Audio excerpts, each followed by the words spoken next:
চলিলে নাহিয়া পুষ্প প্রদীপ বাহিয়া রাজমহির চরণে চাহিয়া নীরবে দাঁড়ালো আসি।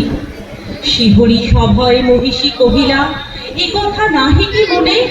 অজাতশত্রু করেছে রটনা, স্তূপে যে করিবে অর্ঘ্য রচনা, শুলের উপরে মরিবে সেজনা অথবা নির্বাসনে। সেথা হতে ফিরি গেল চলি ধীরে বধূ অমিতার ঘরে। সমুখে রাখিয়া স্বর্ণ মুকুর বাঁধিতেছিল সে দীর্ঘ চিকুর, আঁকিতেছিল সে যত্নে সিঁদুর সীমন্ত সীমা পরে।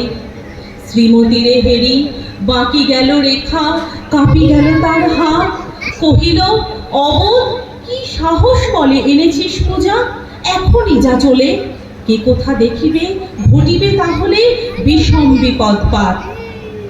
অস্ত রবির রশ্মি আভায় খোলা জানালার ধারে কুমারী শুক্লা বসিয়ে কাকিনী পড়িতে নিরত কাব্য কাহিনী। চমকি উঠিল শুনি কিঙ্কিনি, চাহিয়া দেখিল দ্বারে। শ্রীমতীরে হেরি পুঁথি রাখি ভূমে দ্রুত পদে গেল কাছে, কহে সাবধানে তার কানে কানে, রাজার আদেশ আজি কে না জানে, এমন করে কি মরণের পানে ছুটিয়া চলিতে আছে। দ্বার হতে দ্বারে ফিরিল শ্রীমতী লইয়া অর্ঘ্য থালি। হে পুরবাসিনী সবে ডাকি কয়, হয়েছে প্রভুর পূজার সময়। শুনি ঘরে ঘরে কেহ পায় ভয়, কেহ দেয় তারে গালি। দিবসের শেষ আলোক মিলালো নগর সৌধ পরে, পথ জনহীন আধারে বিলীন, কলকোলাহল হয়ে এলো ক্ষীণ।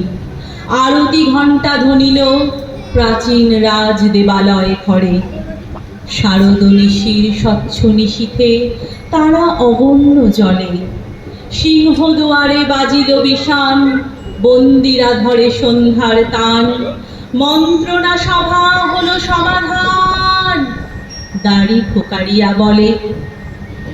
এমন সময় হেরিলা চমকি প্রাসাদে প্রহরী যত, রাজার বিজন কানন মাঝারে, স্তূপ পদমূলে গহন আধারে। জ্বলিতেছে কেন যেন সারে সারে প্রদীপ মালার মতো।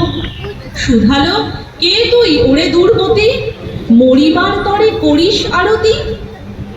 মধুর কণ্ঠে শুনিল, শ্রীমতী আমি বুদ্ধের দাসী।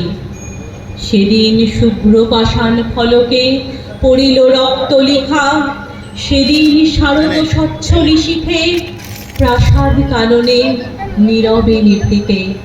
স্তূপ পদমূলে নিবিল চকিতে শেষ আরতির শিখা। নমস্কার।